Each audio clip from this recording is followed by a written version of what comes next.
Maybe a little more casual the first couple seconds. Welcome, everybody. Pleasure hosting everybody. Yes, we're doing these a little more often. It's just during the current situation. Gives people things also to learn. On the bright side, as much probably a lot of us are actually working as much or more than ever. You get a lot more time to work on your own stuff as opposed to everybody else's stuff, which is really good.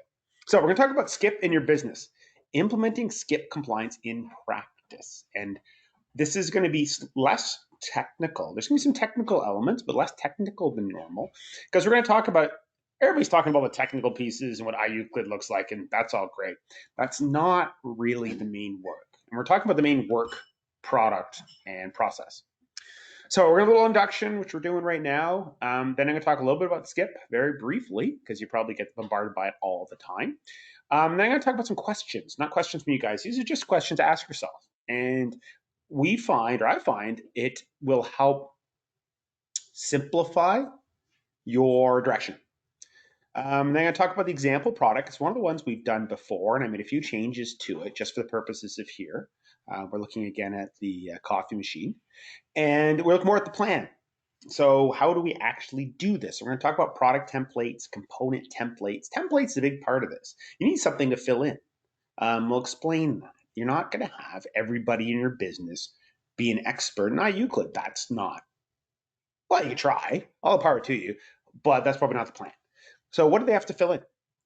Do your products. You have one product, it's not so bad. But you have lots of products or different divisions, etc. What are you really filling in? And you're going to find once you start looking at also repair parts and spare parts, it adds up. And then we'll talk about the process, an 8-step process. It's like a recovery process or some such thing. We're going to talk about the 8 major steps. It's a bit oversimplified, but to walk all the way from the alpha to omega, from the start to the finish, actually, and then do a Q&A. So if you have any questions, feel free to ask. There's a little questions section down the control panel. I'll try to get to as many as possible at the end. Also, if you look 2 down below it, there's a handout. It's the first time we're trying a handout. If you want to hand out in our services, so again, that's marketing. I'll warn you right now, it's marketing and sales. But you want some information about our services too, you can go to our website, of course, and there's a handout down there. It's the first time we're trying to hand out in here. Do you realize it's sales and marketing? It's a great services, by the way, but there's one down there. If you're good at parallel processing, doing 2 things at once. So again, for service for us, and the better summarized in the handout, we do product level reach SVHC declaration. So, at the end of the day, this is really an SVHC declaration in a different format. So we do it through testing all the time. Our lab's still running. It's doing great. We have a lot of experience. We've done thousands of products for reach SVHCs, including the newest ones. Or, which is really popular right now to get people going, is a web, or on-site not as popular this second time, web engineering evaluation. What we do is we give you some additional education, explain what we're doing, and we evaluate one of your products online with you. And if it's small, we take it into our lab and we have these multi-camera setup and we can show you every part up close, what parts are going to have declarable SVHCs. And then if it's a larger product, we do it from pictures of your end or from drawings. And we create an SVHC declaration. And we had a webinar on a couple weeks ago.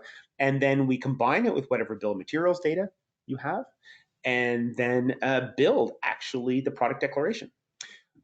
We build component templates. You're going to find, as you go through here, the component templates are where the technical information is. Everything else is just bookkeeping. It literally is. All the real SVHC information at the component level. So as long as you have good component templates to use, you're going to find that doing the product level declarations is mostly bookkeeping. Sounds strange, and that's what we're going to show today. And we do, of course, a lot of education and support. Tremendous amount. We're really good at this. We're going to talk about some of the steps. Definitely one of the steps, of course, is going to create a declaration for a product. A lot of things, you're going to need to really look at the work product. What's the output? And from it, you're going to be able to refine your processes. Everybody's going to tell you a lot of things, and I'm sure a lot of people here have seen more than one webinar on this, ours and others, and everybody's trying to sell everything. What you really want to do for your business, is create one. Start from there, and that's going to come in the steps part. So SCIP is, of course, what we're talking about. Substance of concern in articles, as are such in complex objects or products. SCIP, from the same people by the acronym CORAP. CORAP is one of my favorite acronyms in all of restricted materials. It's the Community, CO, Rolling Action Plan, CORAP. However, it's the list of substances that they're reviewing to see whether or not they're going to otherwise restrict or limit them or put them forward to reach SVHC. And they put the O in there. It's kind of sneaky, just so it isn't the word that they all think it is. So it's the CORAP list. Keep the O in or not, up to you. So one of my favorites, brought to you by the same people, SCIP. So we've talked a lot by the web version, which is being upgraded and very soon, as possibly this month, we're going to see a downloadable version. Might have a few changes. The XML package itself shouldn't really change. That would cause a lot of problems. It can, but there'll be some minor interface changes, and you're going to see some differences. And I'll talk about a few of those little changes. Actually, the biggest problem right now with the current web version, if you use it a lot, so for ourselves, we use it a lot. We do many, many products in it. We do a lot of templates. The biggest problem with the web version right now is it doesn't have a folder system. So the way it sorts when you do it, it sorts on the most recently touched automatically. So if you're going back and forth, it keeps resorting. It's very difficult. So what we end up having to do is, the system is really good. You download or publish as IUCLID files, and we keep them in folders on our computers and then wipe our playground. It's kind of annoying that we have to do that. There isn't a folder structure today. So hopefully with the downloadable version, you can do folder structures, because we're doing a lot of different products and you got components. You really want folders. Having one big desktop is not very helpful. Okay, so skipping your business, back to the topic at hand. Lots of information being put out, lots of webinars, lots of points of view. Basics have generally been well explained. We can dicker about, what's an optional field and what isn't and what's going to be changed. It doesn't really matter much, actually. And I'll explain why. So that's great. Awesome. Lots of information. So what's your plan? That's what my mom used to go. I always bring a problem to my mother. And she would say, okay, Bruce, what is your plan? That's just mean. But yeah, that's really comes down to it. And I take this from my mom, bring her a problem. She goes, okay, Bruce, so what is your plan? This is a wonderful problem you have, but what's your plan? So I'm going to stop bringing certain problems to her, because I'm like, okay, if I haven't thought of my own plan yet, maybe I should not do that. But what is your plan? That's awesome. You've all got lots of information, but what is your plan? So a couple questions. Ask yourself, do you want to teach all your stakeholders how to use IUCLID? Do you want to teach them how to use IUCLID? General answer, well, no. I don't really want all my other business stakeholders are running around in IUCLID, actually, and teaching them would be exciting. Maybe the main stakeholders, specialists, but not most people. Is everyone in your company going to become a SCIP or REACH SVHC expert? Well, no.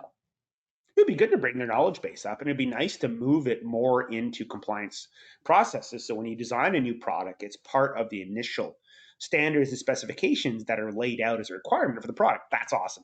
But are they going to become experts for SCIP and REACH? Well, no. Do you have the time and resources to do it all yourself? Well, no, actually. And that's probably the most common answer. Do you really have all the time or resources? Do it all yourself, by yourself. We're like, well, I don't even have all the part information myself, or I need other people, or I don't have the time to do all of this. So does the work still have to get done? Well, yes. So where you have it, if you're going to teach everybody to be a specialist in IUCLID in your company? Probably not. Is everybody company you can become a SCIP or REACH SVHC expert? Probably not. Very unlikely, actually. Do you have the time and resources to do it all yourself? Maybe. Probably not. But you still have to get it done. Yes. Okay. So that's where we're starting. We're in a situation where it's unlikely that you're going to end up teaching everybody to become an expert in IUCLID and REACH SVHCs. Bringing the knowledge base up, excellent. But becoming an expert, probably not. And are you going to do it all yourself? Some cases, some people may be able to, but generally, no. You're going to need feed information from other people, whether internal or external. You're going to need them to complete the declarations. And you still have to get it done. So this is what we're really talking about. So what's the plan for this? Okay, so we're going to take, it's a slight variation on the coffee machine we did in the April 1st webinar, where we talked about how to create a SCIP declaration of partial parts. By the way, one of the things we talked about in there is we leverage part data. It's awesome. Is supplier part data for each SVHCs correct? Goodness, no. It just isn't. However, there are some useful bits in it. We've done a whole bunch of products recently that had lots of REACH SVHC part data, and we tested them, and they're not heavily related. we could do a much better job in the supplier part data by just looking at the product by eye, let alone testing. Supplier part data for SVHCs is at best poor, but there are value in it. So what we often do is we do the engineering evaluation, and we'll explain a lot of that, and then we combine it into a declaration. So this is what we came up with. I'm going to ignore for the moment the fact we removed a lot from ROHS data, et cetera. I'm just going to start with the fact to say we have these 4 declarables. So we have this coffee machine, we have 4 declarables, and 3 we've talked about before. ADCA is the foaming agent common in closed cell polyethylene foam. It's not uncommon in the packaging. That's how you make little bubbles.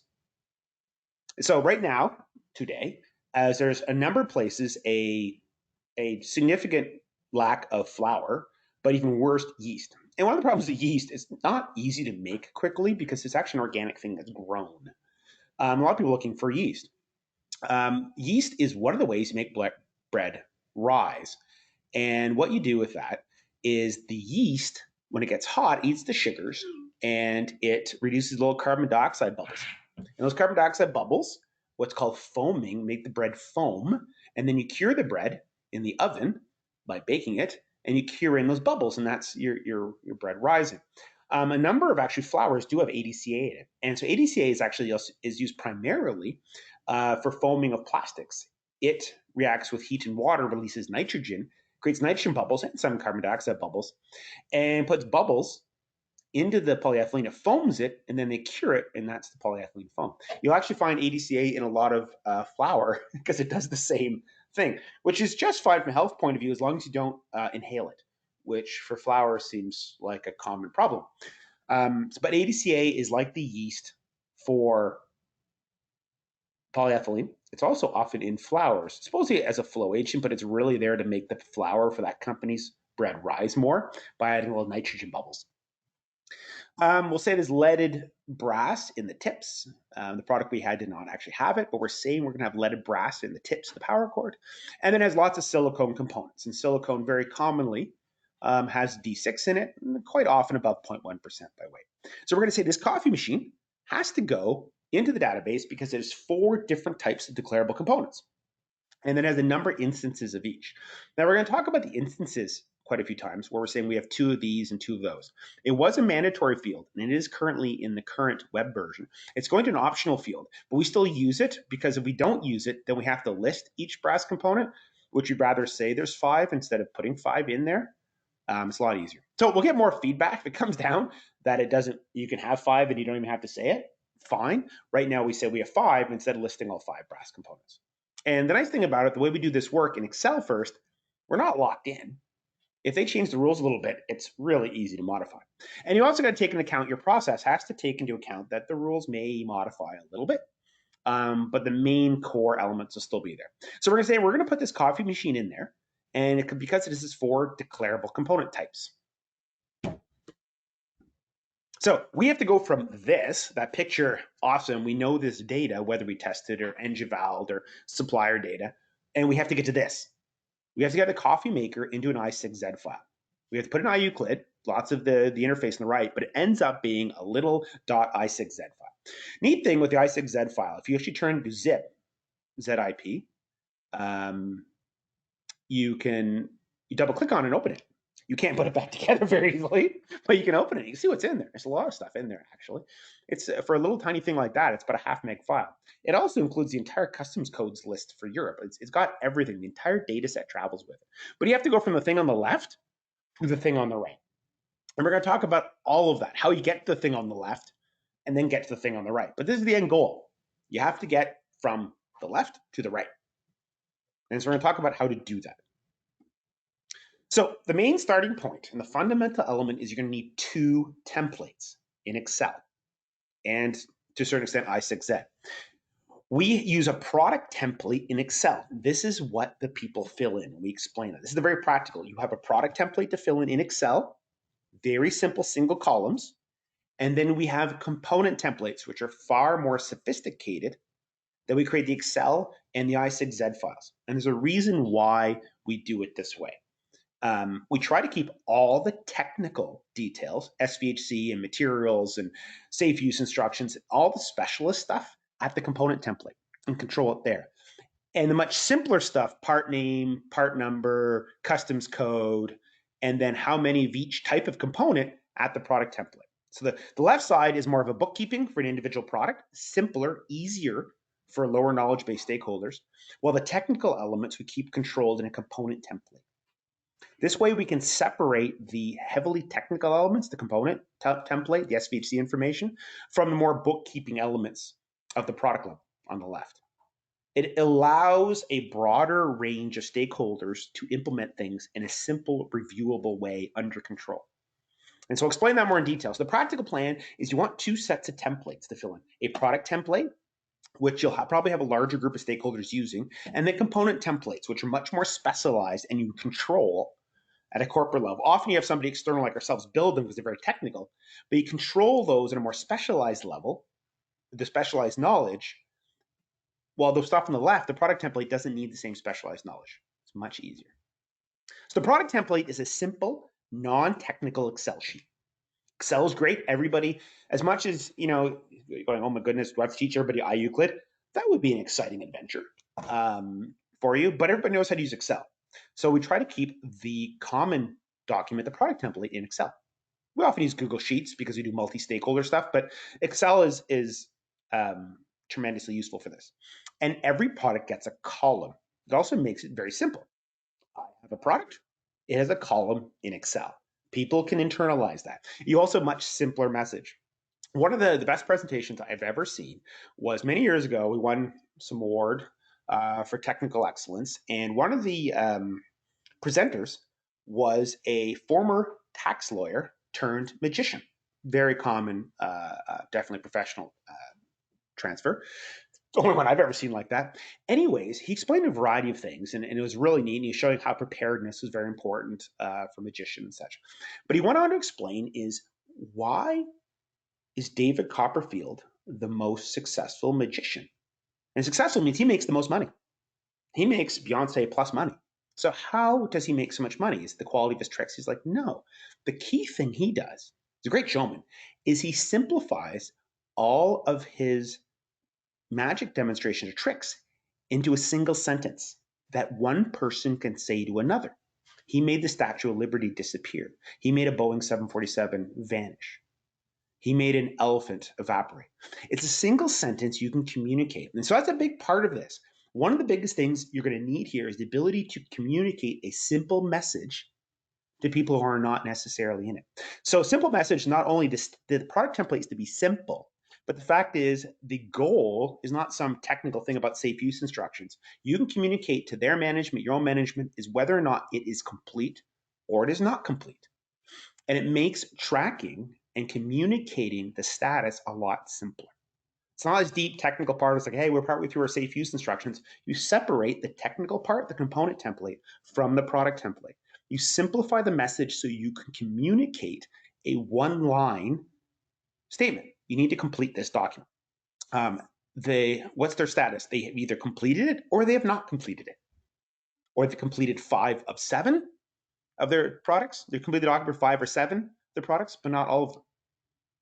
It's you're going to need the ability, especially with the amount of products a lot of you have, to communicate in a simple single sentence the status or what needs to occur.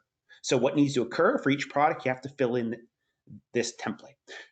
Where are they? They've either completed it or not, or they've completed 5 of 7, or what their status is. A big part of this is because there's a technical element, it's going to be communicating simple messages.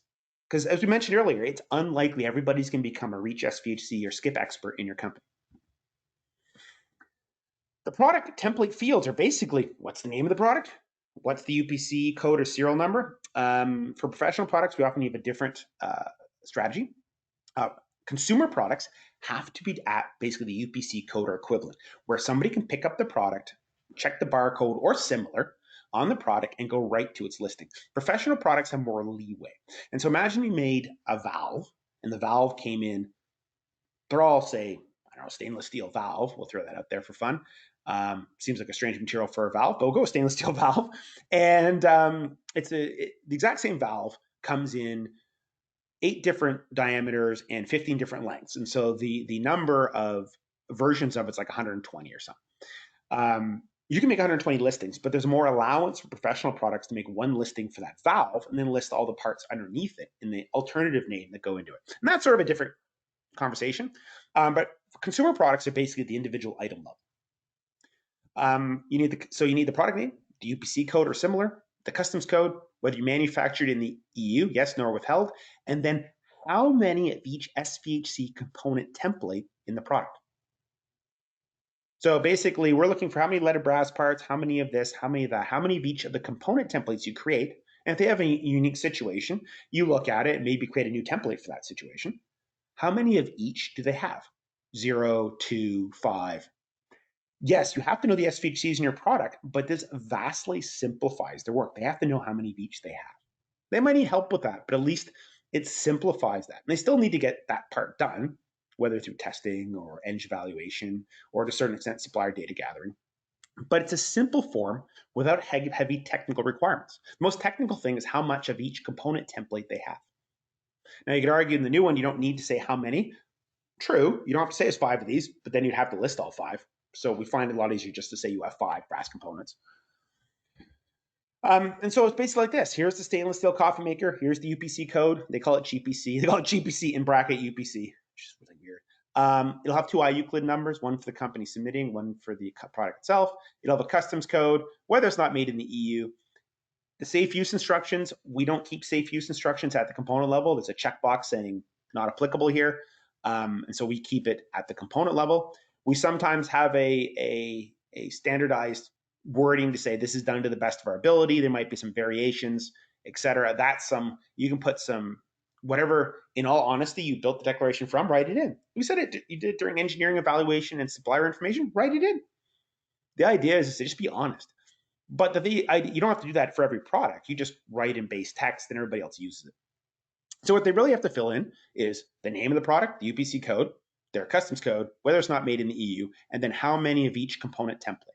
So as long as you've created all the applicable component templates for the SVHCs you have to declare, and it could be 0, and if it's 0, you don't obviously put it in their IUCLID declaration, it's much simpler. Yes, they still have this element, which they can often do, or you can have somebody external like ourselves do, but it's just filling in the sheet. And so it makes the target for each product fill in this sheet, basically fill in this column. And if you have 12 products, you can do 12 columns. But it simplifies the work greatly. And then you have component templates, often done by technical experts. We do a tremendous amount of this. This is a technical element. This is the specialized element. So you create Excel and I6Z templates for each component type of an SVHC. There only are so many. It's only about 40 different situations we have declarable SVHC. And there's a possibility of up to 100, but in reality, there's only about 40 that are commonly seen. There are a lot of obscure situations, but there's only about 40 that are commonly seen. And we've dealt with a lot of obscure situations. They do exist. But 40 component templates will probably sum almost every situation you'll ever run into. They're highly technical. They have safe use. And when we build these are a pain. They're the customs code, the details, because you have to make a customs code and description that handles, when you use a silicone component, all the different silicone components that could exist, tubes and gaskets and O-rings and washers and soft little feet and outer coverings. You want to write it so it handles all those. So it's a little more technical. You have to talk about D6, how much of it has in there, the materials coding for silicone. It's technical. But this is one you can outsource because there only are 20 to 40 you'll need. And you have them build it. And so then you're very reusable. So every time you have that product template, which says you have this amount of each component, which could be 0, all you do when you eventually put an IUCLID is you're just linking it to that component template you've already agreed upon and saying how many you have. And that's it. So it separates the super technical elements of IUCLID and at Reach SVHC from the more bookkeeping aspect, which is pretty important. So a component template is more the Excel. You create an internal part number. It doesn't matter because you're not selling the internal part number. It's a generic. If you do sell though as a repair part, you actually create a product template that points to this one. What types of components it covers, its customs code, whether it's made in the EU, which you're normally unwilling to disclose for a generic component, the safe use instructions you've agreed upon for this is a bioaccumulant, the candidate list version, which looks to be going away in the new version. The way they're saying it's going away is complicated. So we're just keeping that there for the moment. It won't really matter in the end because you're declaring the SVHC anyways. So if you enter it today into the web version, you have to put the IUCLID version, the SVHC list version. So we just kept it here for the moment, but that part is basically going away in some shape or form. The SVHC D6, which is dodecamethyl-cyclohexosiloxane, its concentration range, it'll be just over 0.1, and then its materials category. And so for each one of the component types, you create, or we create for you, these custom templates, which are also fortunately not set in stone. You can say, hey, I missed one silicone type. You just enter it into the other article identifier. And then it's easy to update the I6Z file. But it makes it so when you go in the system, you just point to each one of your agreed upon component templates. And so it separates. Everybody does one of these isn't creating all the component declarations. They're just creating the Excel product declaration for you to put in. So we're a big fan of two different types of templates. The product one, which we treat as more of a bookkeeping one, and a component template, which we put all the technical side in. We build lots of those. So the overall, that's great. So that's sort of the fundamental plan under it. And we have 8 steps. For corporate compliance, it's basically 8 steps. And then go through each one of them, 8 steps to get from I'm starting my SCIP program to I'm submitting everything or I'm submitting something. So first one is you want to create a declaration for an example product. You want to complete one. Hypothesizing what your work product is going to be without doing one is not recommended.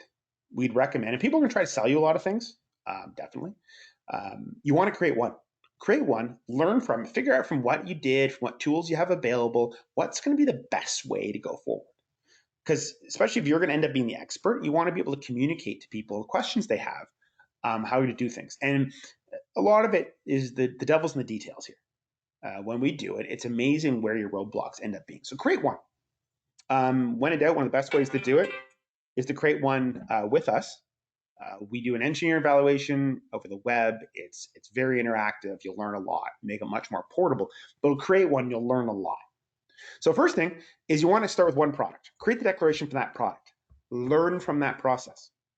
From that experience, create your templates, create a process, and create goals and milestones. If you have multiple products, goals and milestones and timelines and all that is a big part of it. This part works a lot better if you work with somebody who's done it a lot. One of the easiest ways to do something the first time is have a teacher who's done it many times. We're really good at this. Strongly recommended. If you're going to do something the first time, you're going to draw something, you're going to drive a car, you get a teacher.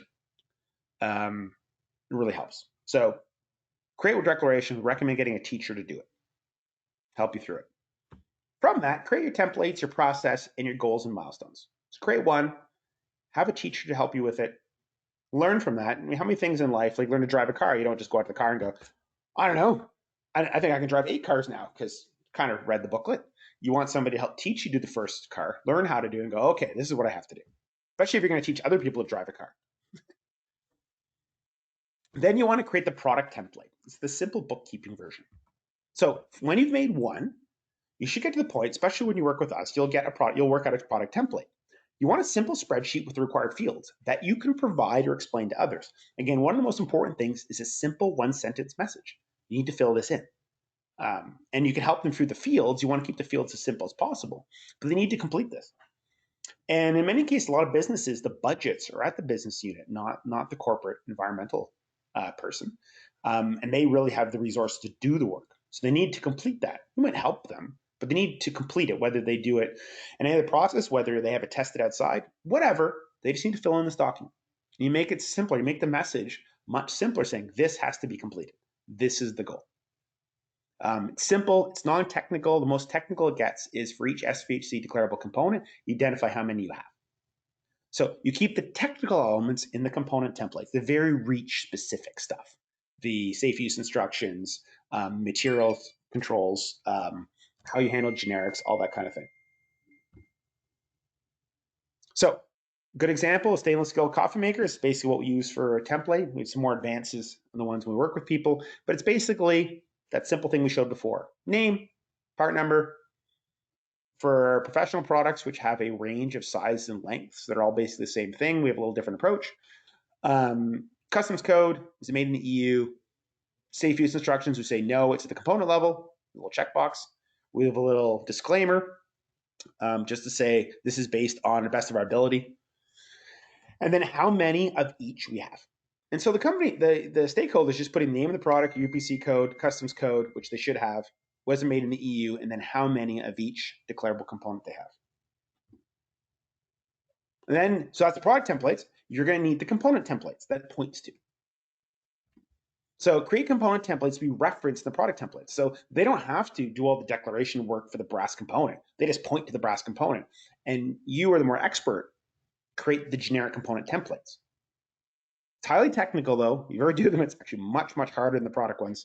You have to keep the SVHC, the safe use instructions, and other technical elements in the component templates. It's highly specialized. Most people use us for it. It's whenever we do the modern product evaluations, we include the component templates as part of the service. It's a lot easier. You basically get all the hard stuff done, and all you're doing is bookkeeping. How many of each you have. It takes a lot of the technical stuff. And the nice thing also, the component templates are not written in stone. If you decide later to change one, you can. They're in Excel and in IUCLID. You can just make changes in them. But it makes it also that you have a common story. So whatever product is being done, their declarations are all the same. They all use the same templates, the same safe use instructions, the same materials information. The component templates are highly technical. You review them once and you use them, as opposed to every unit does their own component templates or component declarations and get them wrong 8 different ways from Sunday, and you have to review it, and that's not a lot of fun. This makes it so it's much simpler what everybody else has to give you. The component templates, usually we do in Excel and IUCLID for each component type in SVHC. It's highly technical. There's only about 40 common ones. It's easy to outsource. This is a nice thing. They don't have to know. We don't have to know much about your product to create these. It's very helpful that way, and it's very reusable. You just use them for every product. Every product won't have every different variation of them, but you got all different IUCLID files, like down below, and these are all different declarable types of materials that have very specific SVHCs. So this is the technical part. This one's normally outsourced. We do this for lots of people. This is the part where if you have the component templates, the rest of the work isn't so bad. So as we mentioned earlier, the component templates really are where the technical elements are. They have to be written in a way that they handle all the sort of generic silicone, for example, situations. They use the right customs code, they have the right safe use instructions, the right SVHC, concentration ranges, and the right materials categories. And they're a little more technical, and you'd be actually surprised how challenging these actually are to do if you try to do them. And you get somebody else to do them for you. The other nice thing is you use someone like ourselves, is your templates end up being very similar to everyone else's. So it creates commonality. We're a big fan of hanging together instead of hanging separately. If you're wrong, be wrong in a good company, especially for something new. Then, so now you have your product templates. You've done one, so you kind of know what you're doing. You do a product template. I have what to fill in. I've done one and it would work. And I have the component templates, which are all the technical stuff. And then I distribute the product template to the stakeholders, which is hopefully more than just you. This is the document to complete. As long as you complete this, or one column per product, you're compliant. That's your target. It's not this complicated database entry thing you have to do. No, you have to fill in this column. And I'll help you with what those fields are, but I'm going to teach you 5 things, not 100 things. A lot of them are really simple. What's the name of your product? What's the custom code for your product? Simple stuff. And then the stakeholder work is they have to complete each template. It also puts the responsibility with them. Look, I gave them the templates. It's their responsibility to fill them in. They are the product owners. And the work can be supported by yourselves, or it can be supported by external experts like ourselves, where one of the business units have no idea how to do this, and we can help them do that. And it creates a goal to complete for the stakeholders and makes it much easier to summarize for management. It's a tangible goal. They have completed it, or they have not completed it. Or they've completed of the 7 products, they've completed it for 5, not these 2. So it creates a much simpler single sentence message that you can communicate about completeness progress. It's not this complicated thing. We have to put stuff in a database. People go, oh my God, database. No, here's the Excel sheet. You have to fill this in. Have you filled it in or not? And we can help you with it. Or if you need real help, go to Claigan or whichever. But it gives them a tangible goal. Then the templates have to be filled in. So you gave it to everybody. Somebody has to fill it in. So stakeholders have to complete the product templates for each product. And it's normally the responsibility of designated stakeholder. And hopefully it's the same product owners.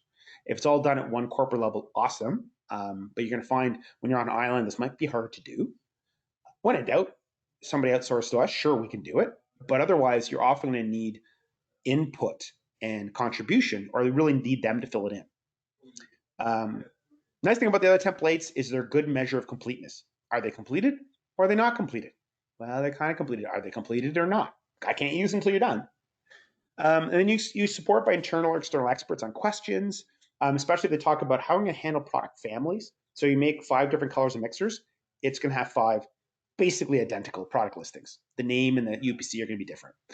I have the same valve, the UN27 valve, in 8 different lengths and 14 different sizes, widths.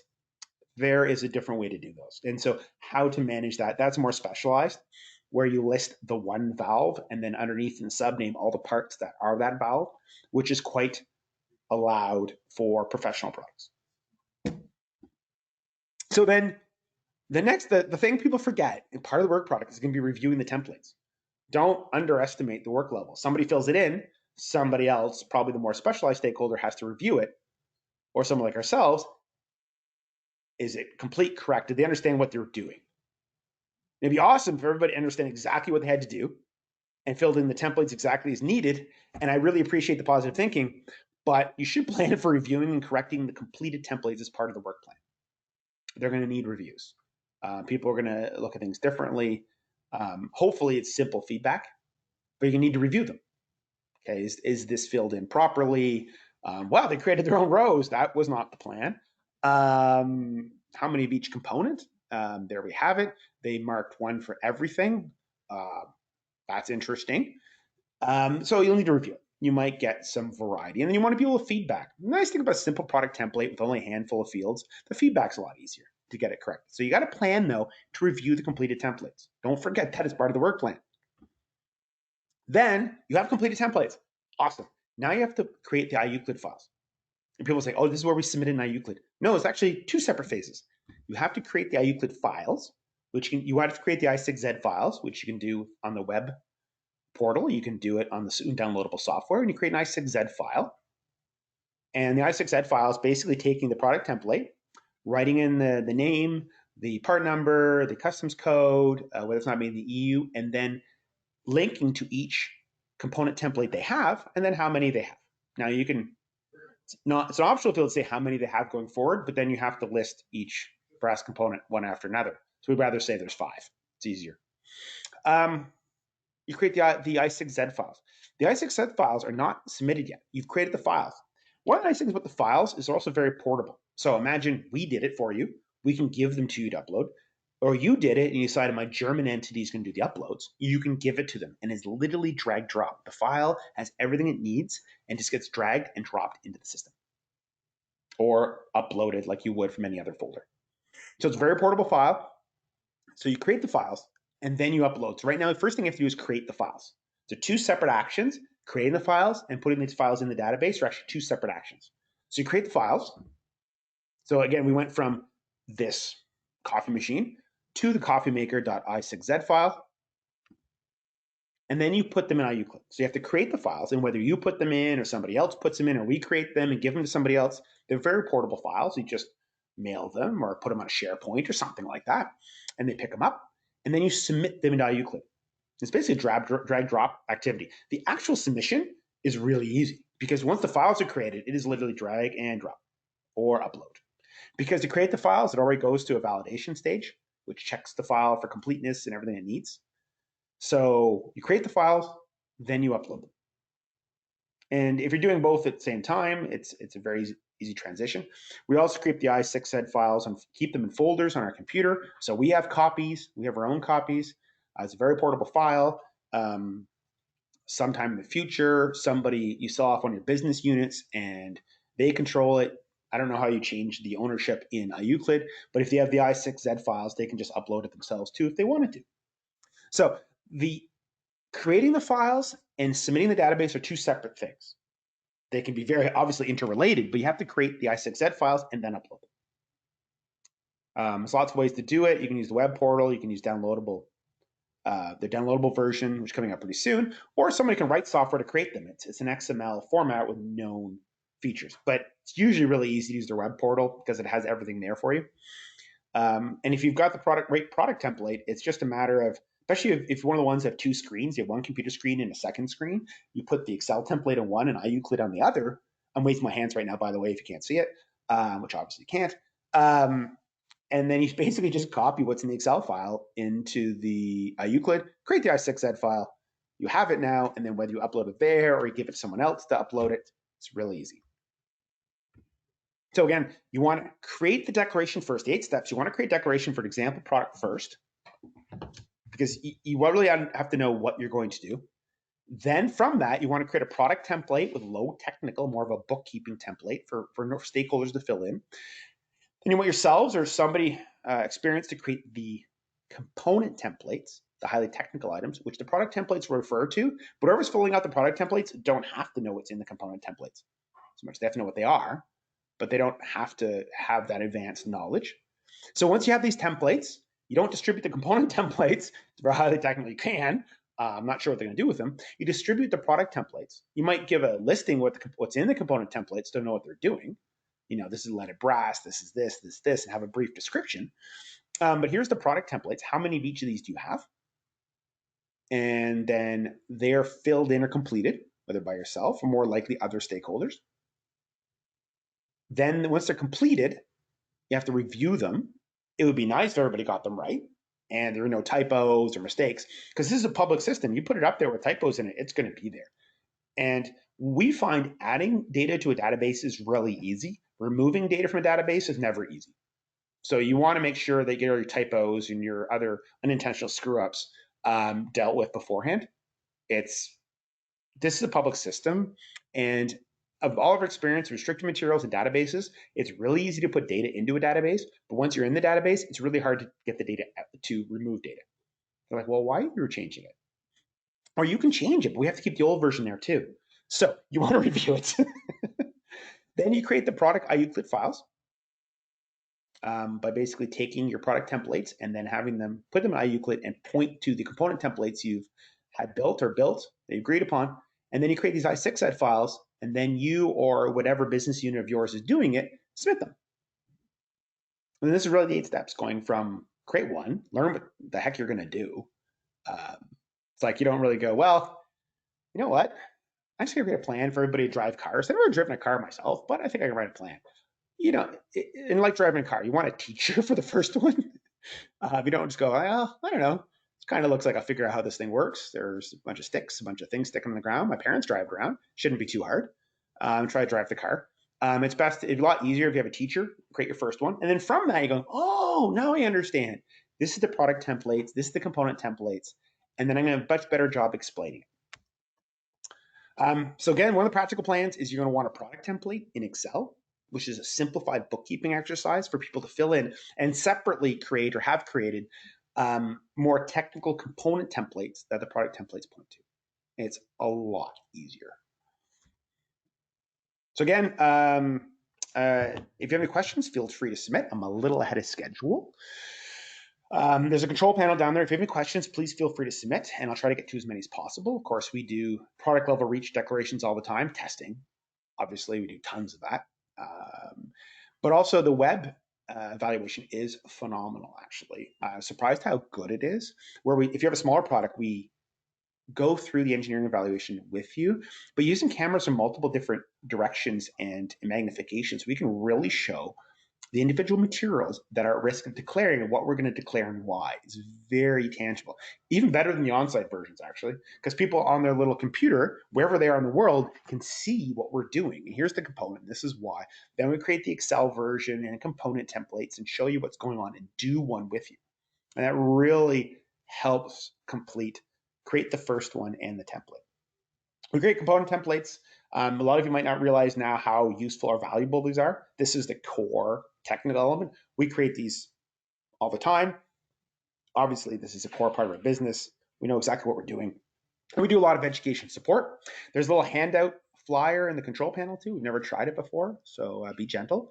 It's a newer thing. It is sales and marketing. Just warning you, it's not a deep dialogue onto the implications of the legislation. It's definitely sales and marketing.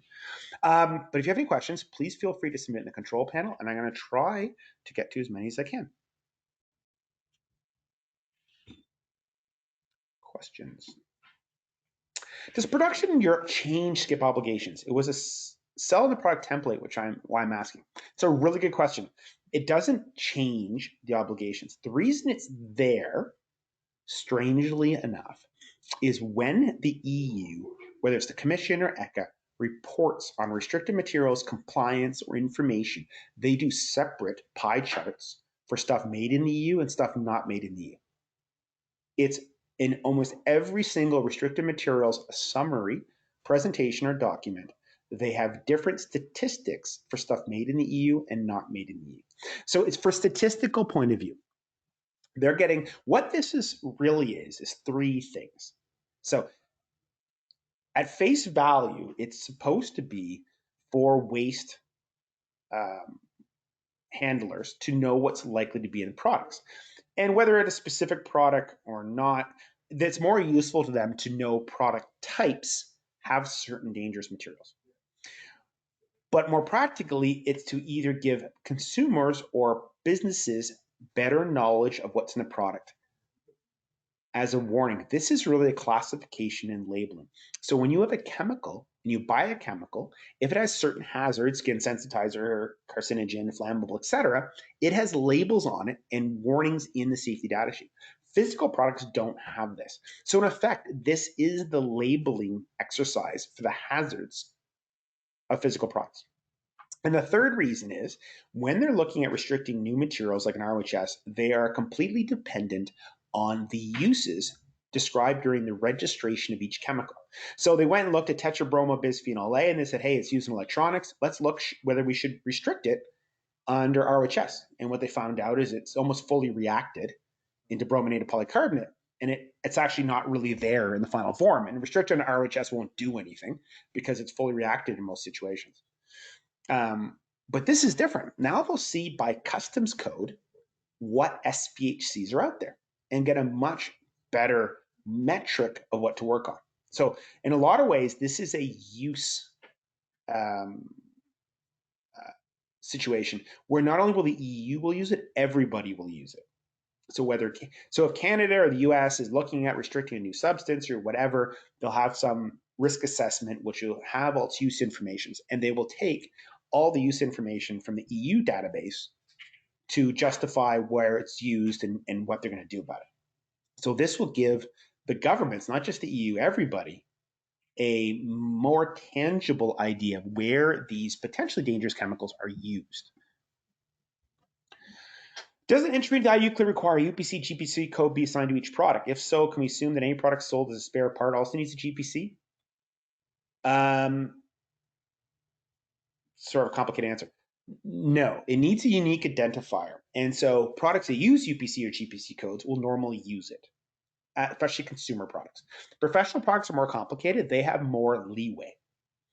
But consumer products will be at a unique code. So if it ends up being UPC code, excellent. But there are other options to pull down. There's part number, there's serial number. So if you're selling spare parts under part number, you can just put, there's the pull down instead of UPC code is part number. So we make the product templates, the field that actually goes UPC code is actually a pull down, which includes part number too. So for spare part, which are often sold as part numbers, you actually choose part number instead of UPC code. So you shouldn't have to change any of your part or product naming conventions today. You should be able to use one of the unique identifiers we have. Recently, the last 18 months, lead has been added as an SVHC. Yes, it's probably one of the most declarable ones. Lead is in many articles over 0.1% by weight, but for ROHS, it usually complies to ROHS exemption. Does lead need to be documented as an SVHC? Prepare safe use instructions and then into SCIP. Yes and no. So lead metal does. So lead is not an SVHC, lead metal is. And that seems like the same thing, but it's actually a subtle difference. The SVHC is only lead as lead or lead in a metal alloy. So it includes lead and brass, lead and aluminum, lead and steel, or high temperature solder, which is just lead. They're all declarable SVHCs. They're allowed under ROHS under their variety of exemptions, and actually makes them easier to identify, 7A, 6A, 6B, 6C, and they need to be identified. 7C1 ROHS exemption, which is lead in the glass layer of diodes and thick film resistors, is actually leaded glass. Leaded glass is not lead metal and is not declarable. This is actually one of the biggest mistakes we see in a lot of the SVHC supplier declarations. They declare, yes, we have lead oxide or lead in a thick film resistor. That's not lead oxide, strangely enough. It's not lead. It's actually leaded glass, which is not an SVHC. So lead metal, even if ROHS compliant, will still need this. So it's allowed, it just has a warning. Basically, it has to go into the SCIP database. So exemption 6A, B, and C in ROHS, and usually 7A, will require that component and the product to go into SCIP. Can we refer to generic components and products? One generic hose can be used for all subsystems in the car. Yes, so we use generic components all the time as the subcomponent. So if we have a car or an engine or a pump that has a declarable neoprene hose with, we'll say, phthalates, we use the same declarable component for all of them, the one for neoprene. However, if you sell the hose as a repair part, it would need its own listing, which we'd actually simplify to point to the fact that there's one generic hose in it, because it is that hose. So if you sell it and it has a declarable, you still need the product level one. However, it can point right to the generic one, as long as it's honest and truthful. And that's one of the reasons why you see in the component templates, we have these ranges of types of materials it can be. So the silicone component can be wires and tubes and standoffs and gaskets and O-rings, and it has all those kind of things. But yes, we normally use a generic one as long as the listing still applies. So we're talking DHP, as long as what you're warning for is for DHP in neoprene, they can all use it. So it has to be applicable, but we use generics all the time. One level below the product. So even if you sell the hose on the open market hose, if it's declarable, will need its own listing, which we point to the generic listing. In experience, who are typically stakeholders to get the product templates? It depends how you're set up and who fills it out. So for right now, who does your ROHS compliance or CE marking? Is it done by the business units, or is it all done by one person? It's the same sort of thing. Who is going to put this together? So one of the funny things about this, who ends up being in the company? We did this great presentation, was that many years ago, and it still holds true, where a large conglomerate of many very separate companies got together and explained how they're handling ROHS. And each business unit, which are basically standalone companies, would get up and explain how they're handling ROHS. And one stood up and said, hey, our ROHS is run by engineering, and we know exactly what to do, but we can't get anything done. And then the next group came up and said, well, ours is run by purchasing. We can get everything done, but we have no idea what we're doing. So it's a bit of a complicated part of that. It depends how you're going to set that up. And it depends how your business is organized. Who does ROHS today? What you really want is engineering to set the rules, especially for new products. Engineering really handles new products, and then it's maintained long run by purchasing, usually under rules or instructions from engineering. So it's a bit complicated. What kind of costs are we looking for if we walk through a product? So the web declaration is pretty expensive. Just contact me and we'll explain what the product is, but we're talking just a couple $1,000s usually to do it. And then the component templates, if you need them, are more, but it's really easy. Usually it's a half day, maybe a little less. Depends who your products are. Depending on what products you want to do, just contact me and it's easy to give you quoting. What would the typical number of component templates be needed for electronic controller that includes resistors, capacitors, ICs, printed circuit boards, connectors, aluminum housings? Good question. It depends. It's a bit open-ended. In absence of anything else, you probably have 4 or 5. You're probably going to have high temp solder. You're going to probably have some brass standoffs. It depends on your wiring. It depends a lot if you're compliant with the phthalate restrictions. That'll change things. Depends if you have a button cell battery. But most circuit board components, except for button cell batteries and high temp solder, have very few declarables. For a variety of reasons, a lot of other regulation has banned the substance you normally declare from them. Is there any template available which I could use to develop the first template or even both templates? Just contact us. It's a great process. It's basically a web evaluation where we actually create the templates for one of your products and show you how to use it and do a declaration for your product. So we create the first one and the templates with you. And then we're there to support you what you need. Is it acceptable for someone in the UK to register and SCIP, or does it have to be someone in the EU? It's a good question. We don't know. Politics are going to invade. COVID is going to probably push back their date. They'll probably get some kind of extension. Also, UK's Prime Minister is not is still in hospital, I believe. So that makes it complicated. At face value, if they do nothing as of next year, UK won't be registrable for REACH. However, there's a lot of surveys going on whether or not, as part of whatever they agree with in Europe, they stay inside REACH. So that might not be declared until very late. If the UK is still part of REACH, then yes, UK will be fine. If they're not, it's likely to be someone else. On the bright side, there's no cost to registering. And as long as you've created the I6Z files, any unit can do it. Will this replace the need to declare a declaration 0.1% weight in SVHCs? No. Yes and no. This is a complicated problem. So you need to be able to communicate to the recipient under Article 33 of REACH any SVHCs in any article of 0.1% by weight. In the guidance, a database like this is one of the allowed communication methods. So it does replace it. The only difference is you will likely have to be able to tell the requester where the SCIP listing is, or basically have the IUCLID number for it. So it replaces as long as you can communicate how to get to it. So one of the other applications, I didn't put a step 9, is you're going to need probably an Excel sheet with all the IUCLIDs listings for all the parts and which ones don't have them because they don't need them. So if you're requested, you can direct the person to the right listing.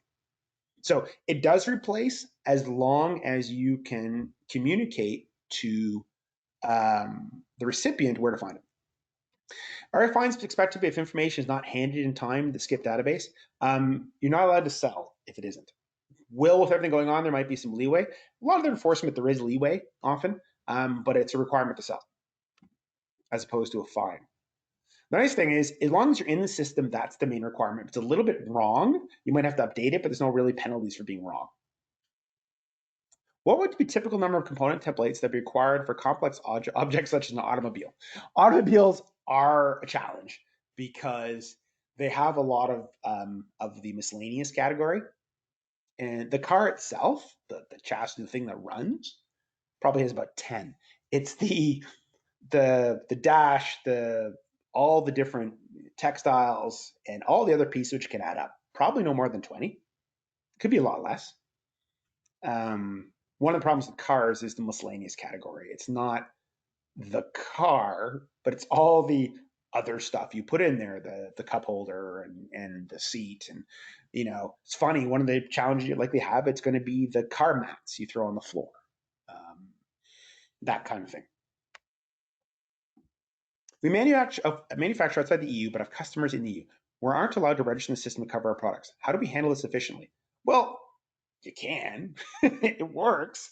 When in doubt, if you have an EU entity of your own, or you can even have a distributor, or if you really want to, you can appoint an only representative through no specific rigorous method that agrees to upload it for you. So if you really want someone in the EU to do it, you can use one of your divisions in the EU.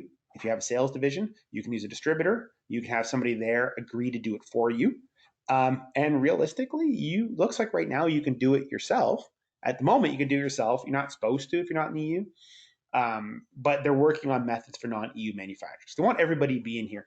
Worst case scenario, if you don't have anybody in the EU, you're going to have to appoint somebody to upload them for you. And it could be a distributor. And all it is you just have to log in the system and upload these files. It's that simple. My company is global. One problem is I have different regions. We have different customs code. Yep. This is due to part of the country having slightly different codes. Since this information is important for product templates, what is the best solution to resolve these different codes? So at the component templates, we create it all for you. At the product template, what you're going to find is chances are anybody shipping for you has the customs code they use for Europe.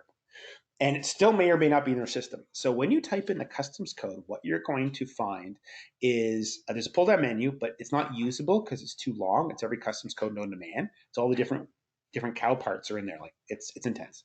So what you do is you start typing in the customs code, and what's going to happen as you get to about 6 digits, it's going to refine your options to 1 or 2. And then you're going to pick 1 or 2. And usually the differences between, say, the US customs code and the EU one is the 7th and 8th digit. So once you get the 6 digits, you basically just pick the one that's applicable. So you end up, when you put the customs code in, whatever you put in the product template, when you put it in IUCLID, you're going to find that you start typing it in, and it starts to refine the list until we get about 6 characters. Then you have a bunch of options, and you pick that one. Okay, so we have, say, a name brand computer like an HP or Dell computer, and they have about 6 SVHCs. I would expect they will report their own computer. Can we just connect to their product, or do we need to have any info? So it depends. If it's still being sold under their brand, it's covered under their listing. As long as they have a listing, all you have to do is ensure they have a listing. You don't have to do anything. If their product is part of yours, you can choose to point to their listing. That's fine. But normally, most standalone parts, you would just say they have their own listing and just not even refer to it. So usually for like a monitor or a standalone, like HP or Dell or LG or Samsung, whomever, monitor or computer or Cisco router, we would just ensure that they're in the system and not do a thing. It's their responsibility. As long as you're still selling it under their brand, as long as the thing still has their brand on the front, they're the manufacturer. What code do you use for professional products? It depends. We can often use part number when in doubt. It depends on how you want to code it. So if we're doing one product, one listing, then we usually use its serial number.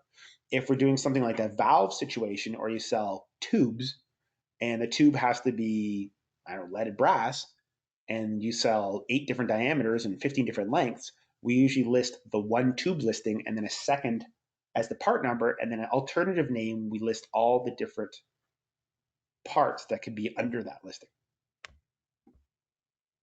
Oh, you just drag and drop your Excel files in IUCLID? No, you drag and drop the I6Z files. So the Excel file you have to copy manually. So that's why you often have to use 2 screens. So when you're putting the Excel data into IUCLID, you have to do it manually. And you'll basically have, IUCLID on one screen and the Excel on the other screen, and the fields will match. So you just copy it across. Once you finish in IUCLID, it'll create an I6Z file, which you can download, drag, drop. It's very portable. Will different versions, same product, be able to cover under one code? Or do we have to make a separate one for each different version? Yes and no.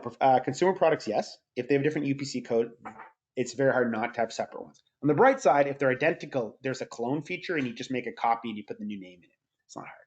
Professional products that are variations of each other, kitting, parts that are kitted, we treat the kitted parts as separate products, and we don't create one for the full kitted version. We just treat it under the different SKUs together. And this is common for medical devices where they have, this with that and that. We just have the parts listed separately. You might sell it as a part number as a kit, but as long as the individuals are there independently, we don't put one for the parent one. That's a good question. If I make a SCIP entry for a widely used tiny capacitor, how would a recycler be able to use that SCIP data during the end-of-life processing? So 2 ways they could use it, theoretically, which they're not. They could, when they get the product and they're about to recycle it, they could look it up and identify whether there's anything dangerous in it. That's not going to happen very often. What they're more likely going to do is they're going to be able to aggregate the data and say, you know what, our problem is capacitors. There's no volume information, by the way, in here. You have no tonnage information. Say capacitors will often have this. Or what are we worried about? Well, we're finding out our people are being poisoned. When we did the OSHA test, or they do a different one for EU, obviously, we did the air test, and we're having a lot of ADCA. Where is the ADCA coming from? Okay, so from the system, we have to worry about these types of foam. So we have to treat those foams differently. So they're mostly going to do it in a data aggregation point of view. They're going to say, the way they often have to look at it, either I can't poison our worker or I can't poison the landfill with a chemical. What material types do we have to take precautions for? Can we give us an idea how to create product families? If you're a professional, we can help you through it. You have to be honest and truthful, but it's more when your product is basically a component that you sell, and how to handle families. Consumer products basically have to do one UPC code. What you normally do is if you have a data sheet that covers, say, the 18 different sizes of the same gasket, you put a listing in for the data sheet, and then you have a sub optional field of names and list all the part numbers that qualify for it. For Claigan to create a product template, we require provide all component specifications. What we normally do is hopefully do the product evaluation, and the component templates will just spill out of that. So here's the product templates, component templates, and decide to do it. Usually when you evaluate your product, we'll be able to identify what we're going to declare for that product, and then for anything similar, what else you're going to need. And then we can create a placeholder. If you come across a few more later on, we'll just create them. Is there an exemption for military, aerospace, defense infrastructure? They don't have to report. Military or space has the ability to get a waiver from the government, but they often don't. So they have the ability to be out of scope, but generally choose not to. Some of the most rigorous people in SVHC enforcement are the aerospace and military industry. Only generic components are articles in SCIP. Any unique instances point to the generic. All unique instances are complex objects. That's a complicated question. It's hard to explain to people. So basically, we use generics to have all the technical information. If you sell anything, whether it's a tube or like a full computer that has the declarable, we have a point to those generics. And in certain cases, the generic and the thing you sell are identical, but you still have to have a listing for the SKU you sell, which points back to the generic. So what I mean by that is you might have brass valves, 8 of them, leaded brass valves in your product, and you also sell replacement brass valves. So inside the product with the 8 brass valves, we identified as 8 of this leaded brass generic component. And then the brass valve you sell on the outside, we have to have a separate listing for it with its SKU or similar, and then it points to the same generic component template that's used in the bigger product. So, and that's the way we basically handle generics you sell directly. You create their own listing and point back to the generic. If a customer imports a product, it needs to be in the register. Yes, if it has any SVHCs and any component above 0.1. But how do customs know what should and should not be in? It may or may not matter. So every country enforces it independently, and they choose at what location they enforce. And so they can enforce it in customs. They can look at the UPC code and see if it's in the system, or make inquiries or ask for the broker. And you might have brokers where you're more likely to see enforcement. The broker wants to bring in the country. I need to know your IUCLID listings or why you don't have them from these products. Same way they ask potentially for your CE declaration conformity. For products which contain a main system plus accessories, we're able to cover all this in one product column. What we often do is you're part of the decision making is you're going to identify what is a product. A lot of times the accessories, you'll probably list them as separate products and not merge them together.